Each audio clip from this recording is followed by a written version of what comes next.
سب سے بڑی طاقت جو ہے وہ شیطان ہے۔ شیطان ہمارے درمیان فتنے ڈالتا ہے، ہم کو آپس میں لڑاتا ہے، اور قرآن نے کہا کہ شیطان تمہارا دشمن ہے، اسے تم دشمن سمجھو، اسے دوست مت بناؤ۔ شیطان اس بات سے مایوس ہو چکا ہے کہ وہ ہمارے عقیدوں کو بگاڑ نہیں سکتا، عقیدے میں ہم بہت پختے ہیں، ہمارا منہج صحیح ہے، ہم کتاب و سنت پر عمل کرنے والے ہیں، ہماری جماعت ایک برحق جماعت ہے، لیکن وہ ہم کو لڑانے میں کامیاب ہے، ہمارے درمیان اختلاف ڈالنے میں وہ کامیاب ہے، وہ اس سے مایوس نہیں ہے۔ صحیح مسلم کی حدیث میں نبی صلی اللہ علیہ وسلم نے فرمایا ان الشیطان قد ایس ان یعبدہ المصلون فی جزیرۃ العرب ولکن فی التحریش بینہم۔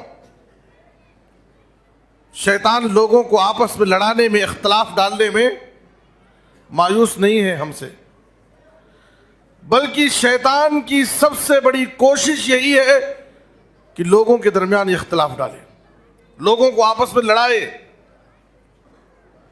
صحیح مسلم کی ایک دوسری حدیث ہے، نبی صلی اللہ علیہ وسلم نے فرمایا کہ ابلیس اپنا تخت پانی پر رکھتا ہے، پھر اپنی فوج کو لوگوں کو گمراہ کرنے کے لیے، لوگوں میں فتنے ڈالنے کے لیے بھیجتا ہے۔ لوگ واپس آتے ہیں اور رپورٹ پیش کرتے ہیں، میں نے یہ کام کیا، میں نے یہ کام کیا۔ ابلیس سب کی رپورٹ سنتا جاتا ہے اور کہتا ہے ما صنعت شیئا، تو نے کچھ بھی نہیں کیا، تو نے کوئی بڑا کارنامہ انجام نہیں دیا۔ ان میں سے ایک کہتا ہے کہ میں ایک فیملی کے پاس گیا، ان کے درمیان وسوسے ڈالتا رہا، ان کو بدگمانی میں مبتلا کیا، اس طرح سے کہ ان کے درمیان میں نے جدائی ڈال دی۔ شیطان بہت خوش ہو جاتا، آگے بڑھ کر کے اس کو اپنے سے لگاتا اور کہتا ہے نعم انت، تو نے کتنا اچھا کام کیا، تو نے کتنا اچھا کام کیا۔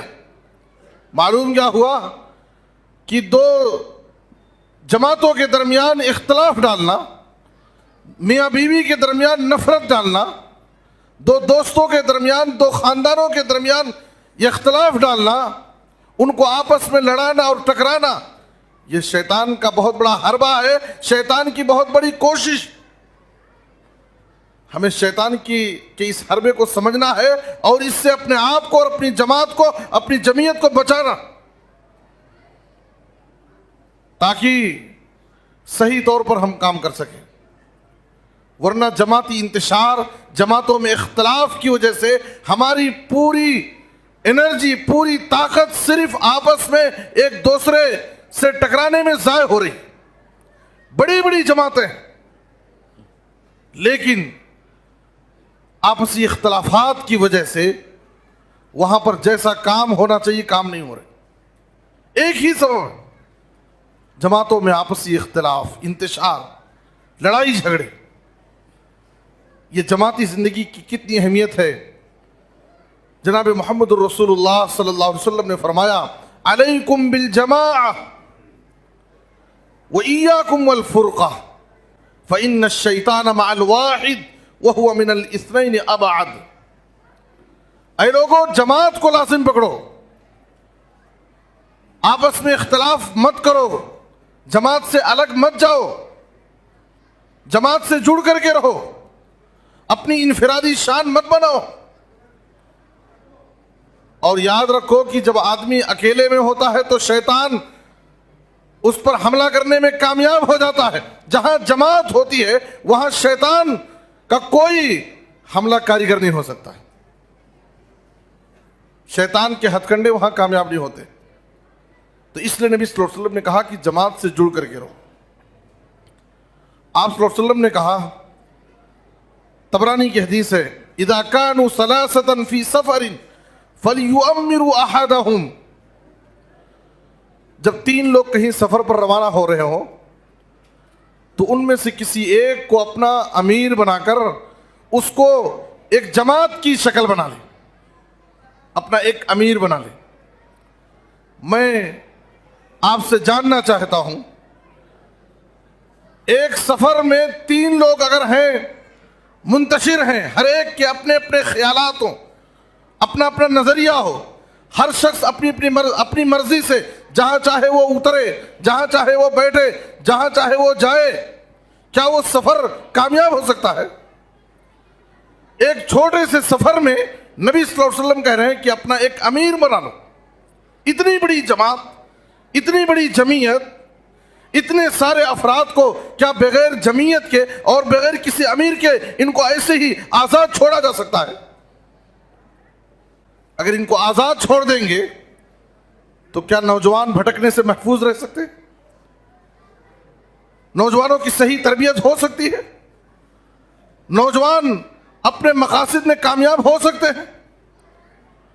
نبی صلی اللہ علیہ وسلم نے کہا کہ سفر میں جا رہے ہیں، 3 لوگ ہیں تو ان میں سے اپنا کسی ایک کو امیر بنا لو۔ تو ہمارے جماعتی زندگی اور جمعیت کی زندگی یہ بہت ہی اہم چیز ہے، اس لیے کہ جماعت یہ بہت بڑی طاقت ہے، بہت بڑی طاقت ہے۔ بڑے بڑے مشکل کام جماعت کی طاقت سے آسان ہو جاتے ہیں، کامیاب ہو جاتے ہیں، لیکن اگر جماعت نہ ہو تو چھوٹے چھوٹے کام بھی مشکل ہو جاتے ہیں۔ اس لیے جماعتی زندگی کی اور جمعیت سے جڑنے کی بہت ہی اہمیت ہے، بہت ضروری۔ آج ہمارا نظریہ کیا ہے؟ لوگوں کو جمعیت کب یاد آتی ہے؟ آج کتنے ادارے ہیں، کتنی جماعتیں ہیں، کتنی تنظیمیں ہیں،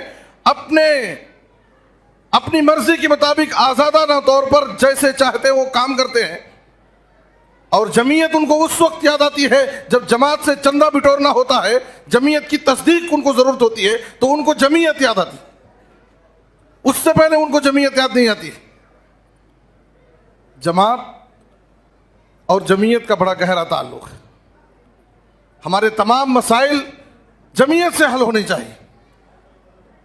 اور یاد رکھیے، ایک آدمی تنہا بڑے سے بڑے کام کرے، لیکن جمعیت سے جڑ کر کے، جماعت سے جڑ کر کے آپسی اتحاد و اتفاق کے ساتھ جو کام ہوتا ہے اس کام میں برکت ہوتی، اللہ کی مدد ہوتی۔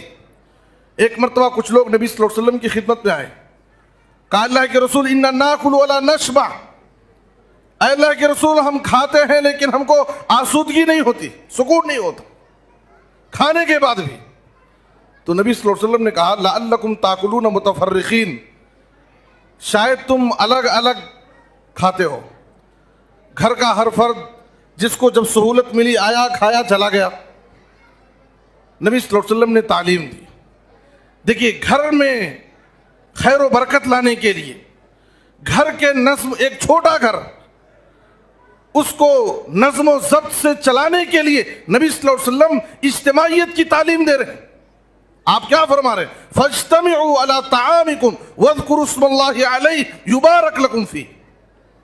آپ صلی اللہ علیہ وسلم نے کہا ہر شخص اکیلے میں نہ کھائے، سب مل کر کے ایک دسترخوان پر گھر کے سارے لوگ بیٹھ کر، جمع ہو کر، سب لوگ مل کر کے کھاؤ، اس پر اللہ کا نام لو، اس میں اللہ تعالیٰ تمہیں برکت دے گا، جو بھی کھاؤ گے تم کو آسودگی ہوگی، سکون ملے گا۔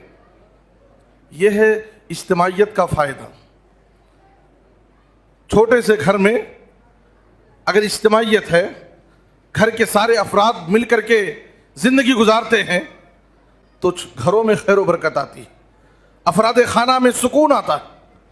تو اس لیے میں آپ سے گزارش کرنا چاہتا ہوں، بہت ساری جمعیت میں اختلاف کہاں سے آتے ہیں اور نفرتیں کیسے پیدا ہوتی ہیں اور جمعیتوں میں اختلافات کیوں جنم لیتے ہیں، اس کے بہت سارے اسباب ہیں۔ اس لیے میں آپ سے گزارش کرنا چاہتا ہوں، فرد قائم ربط ملت سے ہے، تنہا کچھ نہیں، موج ہے دریا میں اور بیرون دریا کچھ نہیں۔ نوجوانوں سے گزارش ہے کہ سارے لوگ مل کر کے، جمعیت سے جڑ کر کے دینی اور دعوتی کاموں کو آگے بڑھائیں۔ جماعت میں، جمعیت سے جڑنے میں بہت خیر ہے، بڑی بھلائی ہے، بڑی برکت ہے۔